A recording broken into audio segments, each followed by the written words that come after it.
Today we're going to be talking about time management or how to succeed in school. To get started, let me get my PowerPoint presentation full screen. We'll begin. My name is Debbie Jensen. I teach basic skills in room 10 in the morning, and in the afternoons my title is to take care of distance learning.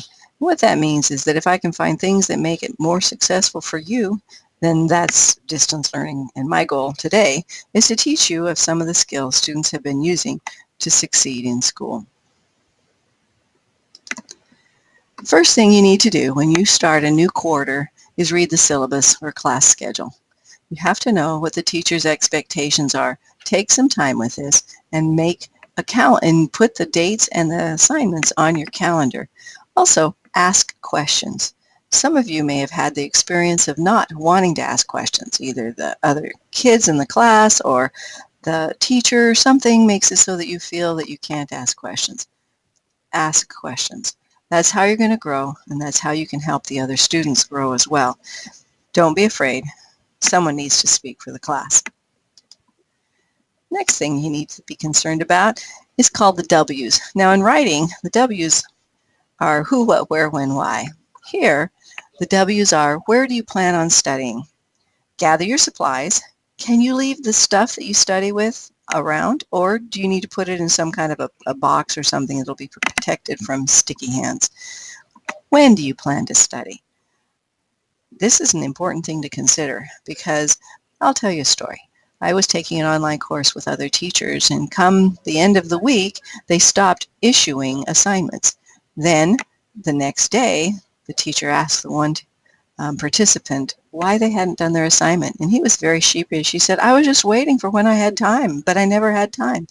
And that's the point. You don't. You don't have time unless you make it. So block out time for your studying.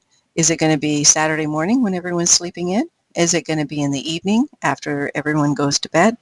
One student said they never have time when they're at home or when they're on their job. And I said, okay, block out an hour and make your time that you're at school 1 hour longer and go to the learning center. Who can you study with? Study groups are a great idea. Find people that are anxious to learn and take good notes and get together with them. The best time is right after class so that you can examine and think about the things that you learned. Check your notes. Check the other person's notes. See and try and remember everything that took place. How do you study best?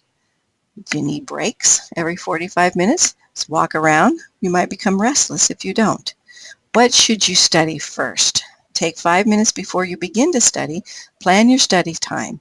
What do you want to finish before you're done studying? This will help you focus. Block distractions. What is your biggest distraction? Be honest. Is it your phone, your email, Facebook, YouTube, Instagram, video games, friends, food, whatever it is? Park it. You need to not have distractions when you're studying. Next thing is to plan. You need a calendar, you need a weekly planner, and you need a daily to-do list. On the calendar, you're going to put all the due dates for the assignments and test dates. Use your phone to add reminders.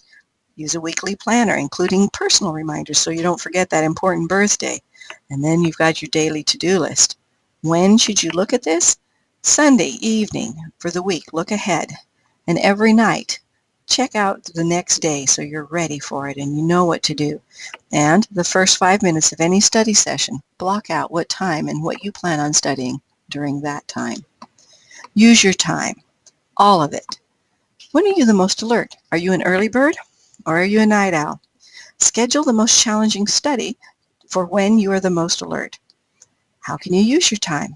What about the time on the move? Is there something like flashcards you could put in your pocket, or waiting time when you're just waiting to pick somebody up, or in a doctor's office? Bring study materials so you can use your time. Take advantage of today because tomorrow is not promised.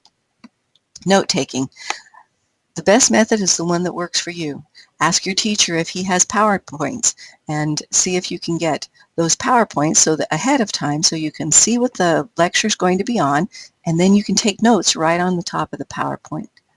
Listen for emphasis. If the teacher emphasizes it, that's important. Put it in your notes. If the teacher says there's 3 points, write down 3 points so that you know it.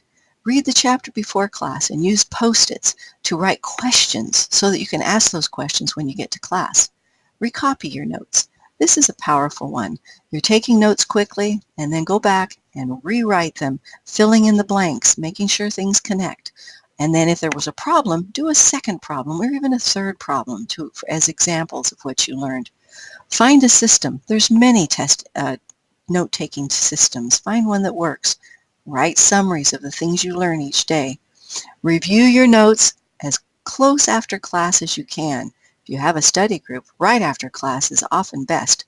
Otherwise, you'll forget up to 75% of what you heard in lecture. Study weekly at the end of the week so that you review all the weekly days that you were there, and before a class. Use your notes to study before quizzes and tests. Finally, use those Post-its that you asked questions on, and if you can answer those Post-its questions, then you should be ready for the quiz. Cornell is one note-taking method. You divide your paper into 3 columns. The big one in the center is where you put the key ideas, the important dates, people, places, diagrams, formulas, anything the teacher repeats. Maybe you'll highlight that so you can notice that that's what he said over and over again. The smaller column on the left is where you put your keywords and your key questions, and always have a summary at the bottom so you know what was the most important thing on that page. At the very top of the page, there's room for a header so that you can write what was on that page. A little more is to try and improve your memory. Use color. Make mind maps where you make associations, maybe a sauce that you're learning how to prepare, and then connect that to the different dishes that you're going to put it in and the modifications that have to be made. Flashcards are wonderful. You can put them in your pocket and study just 5 at a time, but you can also play war with your study group. And there you put your flashcard up, and whoever answers it first, they get that flashcard, and then whoever has the most at the end, you can reward them with something. Finally, in the end, this is all a choice. Is it studying, or is it the quote from Colin Powell? There are no 6 secrets to success.